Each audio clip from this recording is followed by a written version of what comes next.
take 9,487. Just kidding, but almost.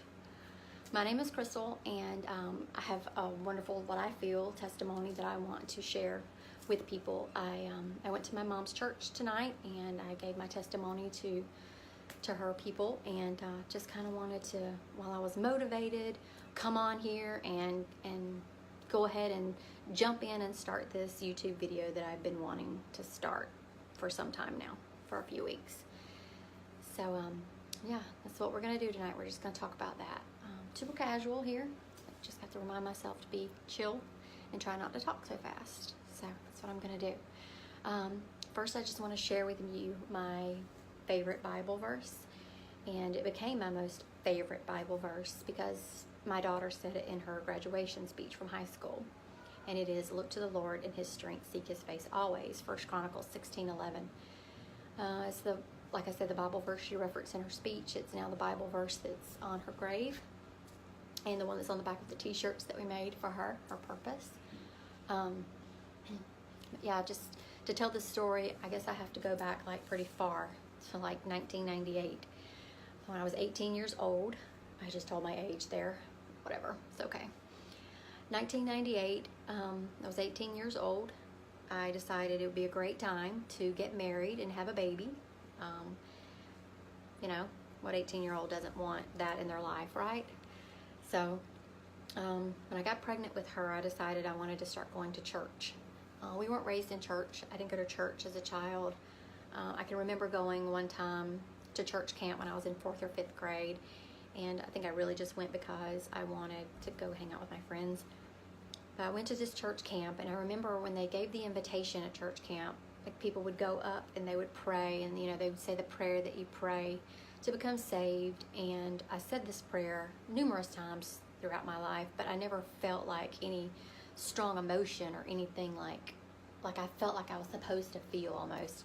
I remember the people would go up and they would just be crying, and they would just say how much better they felt, and they felt like a changed person, and I never felt those feelings when I would say that prayer. So I thought I must be doing it wrong or something. So anyway, I did all those things though. I became baptized, and I said that prayer, and we went to church. I had Taylor on June the 25th, 1998. This wonderful little baby girl. And 5 days later, she actually started breathing. She turning blue and couldn't get her to cry and respond to me. And called 911. First responders came. They were able to go ahead, and she was already crying and screaming by the time the EMS actually arrived. I remember the EMS lady that came told me that she was so happy that when she pulled up, she heard that little baby screaming, because she knew that she was crying. She was obviously breathing. So.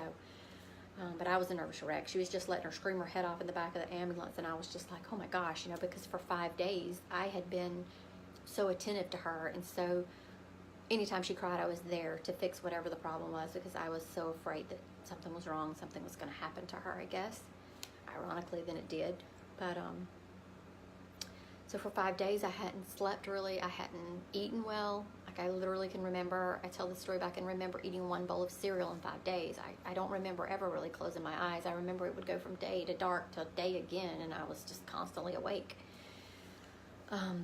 So at 5 days old, like I say, she stopped breathing. She had to go to the emergency room. I was in the hospital with her. My friend came to see me, and she just knew I was a wreck, knew I was a mess. And so she took me to the bathroom. We actually said the prayer again, you know. Still didn't feel any like real true emotion, you know, with that prayer again. So she gets me and she takes me home, and she's like, you need to go home and like sleep. You know, my mom, my dad, my husband at the time was there with Taylor, and she was fine actually. Never had another episode. So they called it acid reflux. But I, now looking back, see it was like God in my life and trying to intervene and trying to get my attention through this little baby girl that I loved so much, more than anything. So she takes me home, and on the way home, I look up at the clouds, and this beautiful afternoon, I look up at the clouds, and the sun's shining down, and I just feel a sudden just panic, and I thought that I was dying. I mean, I felt like I couldn't breathe, like something just had a grip on me, and I didn't know what it was. I was just in sheer panic mode. I had that was my first panic attack, like episode. She ends up having to take me back to the emergency room too, and you know, I tell my mom goodbye, my dad goodbye, and everybody goodbye, and not thinking, you know, why are these people not trying to like revive me or anything? I'm obviously I'm not dying, I guess. It didn't occur to me that that's what was going on, but that was actually my first time I was ever introduced to Xanax. And then for the next, off and on, the next 20 years of my life, when I would feel that stress and that anxiety and that fear, like I would turn to Xanax. I wouldn't turn to anything else really. I would turn to that and antidepressants and stuff, and just thought that that was going to save everything and that was going to fix things. And it kind of did there for a little while. I mean, I lived a pretty miserable life though, to be honest with you. On August the 19th, 2016, at 4 a.m. in the morning, a little after 4, I was sleeping on my couch. Just so happened I was on the couch that night. Like, I'm never on the couch. I usually send my husband to the couch because he's snoring, but I ended up on the couch that night, and I know now because God put me on that couch that night. And Taylor, 18 years old herself, comes down the stairs, and I just thought about that. She was 18 too. She comes down the stairs and she's just complaining of a bad headache. Like, she's holding her head and she's just, oh, my head. And I go to the stairs and I'm like, you know, what is it, you know? And I'm like, she's like, I think it's a migraine. And, you know, she'd never had migraines before, never complained of headaches or dizziness or anything like that. Never been sick a day in her life, really. So I give her a goodie powder because she was afraid to take pills. So I give her a goodie powder and she immediately takes that and immediately throws it back up. And she was nauseated and all. And so I get her and I lay her on the couch beside me, and I give her a pan and I give her a rag, and I'm Googling, you know, like, why is she having this bad headache, and all the things that come up, like migraines. So after a little bit of time, maybe 15, 20 minutes or so, I don't know, but she reaches out her hand and she says, Mama. And I grab her arm in her hand, and it was cold and like clammy. And so I'm like, oh my gosh. So I go and tell my husband I'm leaving. I'm going to take her to the emergency room. I walk back into the living room, and at the time my son was coming down the stairs then, and I go to wake up Taylor, and I'm like, Taylor, wake up, I'm going to take you to the emergency room. And I like grab her arms, and she won't wake up. She's just like got her eyes closed, and I'm like, Taylor. And I turn around and Cam's there, and he's like, Tay. And then Scott comes in the room and he's like, Taylor, you know, we just couldn't wake her up.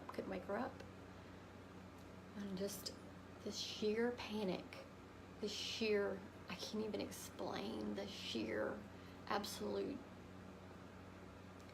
panic that washed over me. I can feel it now, like it's almost like it just grabs you around the throat.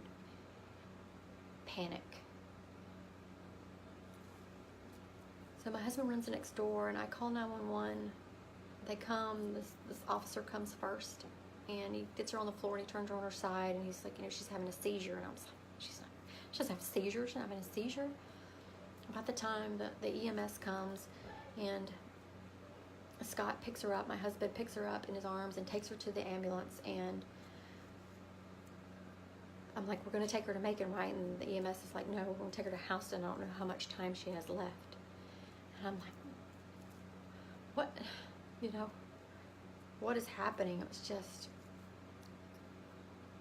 so we get to Houston County, the closest hospital to us, and they take her back immediately, do a CT, and then they come and get me, and I go back through the emergency room, and I see up in the nurse's station, I can see the CT results hanging up. And I'm a nurse, and I know what the CT results look like, and half of her brain was black. It was all dark. And I knew what that meant. I knew that there was a bleed. So I go back there, and she's intubated, and she's hooked up to 1,000 different things, and they're working with her, and she stays there for a while because they couldn't get her into the Macon Hospital. They were on diversion, wouldn't accept her. The Shepherd Center in Atlanta wouldn't accept her. Emory wouldn't accept her. The only place that would accept her was Grady. We had her airlifted. She was airlifted to Grady. So we go to Grady in Atlanta, and they wheel her into the room where I'm at, and she had had her second CT by that time when she first got there, and she had had another brain bleed, and so her full scan was dark. It was all black. And someone had tied a yellow ribbon up in her hair. And she just looked so pretty laying there. So little. And she hung on until a little after 8 that night.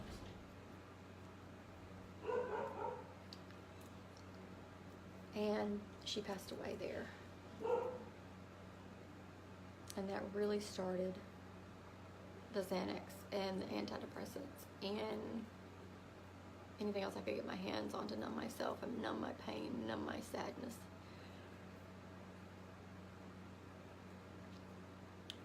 I tried pretty much everything. I was on some high-powered medication. I mean, I was on a lot of Xanax, a lot of sleeping medication, some antipsychotic medications, high-powered medications, up to the highest dose of some of them. When the psychiatrist told me, you know, you've reached your max, it should be putting out like a Mack truck, you know, and I still, nothing could dull any of the pain that I was feeling. And even though I was praying, and I was more mad, just so mad, more mad than I was about anything in this world. Mad at God, I was so mad. And on June 29th this year, I had been nauseated. I mean, since she died, I had been nauseated, but it had gotten to the point where it was miserable, nauseated, and no one knew why. No one could figure out why. But I pulled into my driveway on June the 29th, a Friday afternoon, and I was sitting in the car, and I was so nauseated and miserable. And I just cried out, God, please help me. Not even realizing what I was saying to him, but just had reached the rock bottom place that I could possibly reach. I had even started on other numbing medications that I won't say on here, but just something that I'm not proud of, and never would a million years thought that I would have done. But that drug was able to calm me down and slow me down to where I could listen and I could hear God speak to me. And that may sound crazy, I guess, but I do know that He uses things sometimes, things that are not wonderful, things that are not great, things we probably shouldn't do. He uses those sometimes to get to us. And He did, and it got to me, and I was able to slow down and just listen. And He spoke to me that day. That afternoon, He spoke to me, and He told me, you know, let me see her purpose in this world was to save me. Her purpose was to come into this world and to save her mama. And He used her in so many different ways and so many different occasions to get my attention. And for whatever reason, He took her and He left me here. And while a lot of days it's so hard that that's the truth, but it is. So there must be something that I'm supposed to do, or something that I'm supposed to say to someone out there, whoever you are, or whoever, that I'm supposed to say to help. And all I know is that He keeps calling me to tell this story. And so I'm going to keep telling it until I just can't tell it anymore.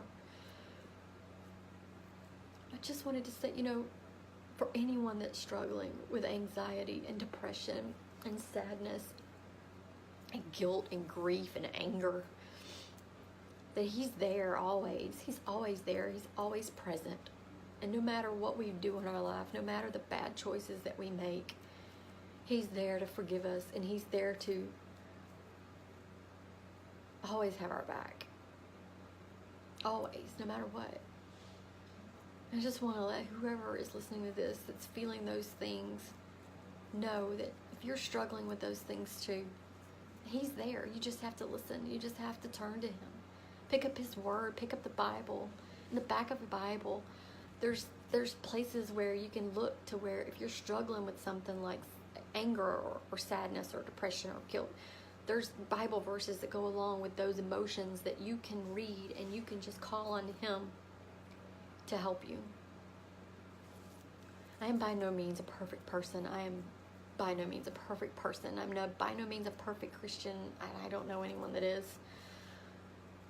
However, I do know that that was her purpose for this world. Her purpose was to save me and Scott and my boys and anyone else that I can talk to about it. And as long as He's telling me to talk about it and to make videos and to write this book that I'm trying to write, I'm going to keep talking about it, and I'm going to keep trying to touch people, because I know there's so many people out there that's struggling with things. That's really all I wanted to say. I hope this video is not 100 minutes long, but I hope that I covered the things I wanted to cover, and it was, or you could understand. And I hope and pray to God that I touched someone, and that someone was able to get something from this, because I feel like that's the reason that I'm telling it. That's the reason He wants me to keep telling it, because there's someone that He wants me to tell to and to touch.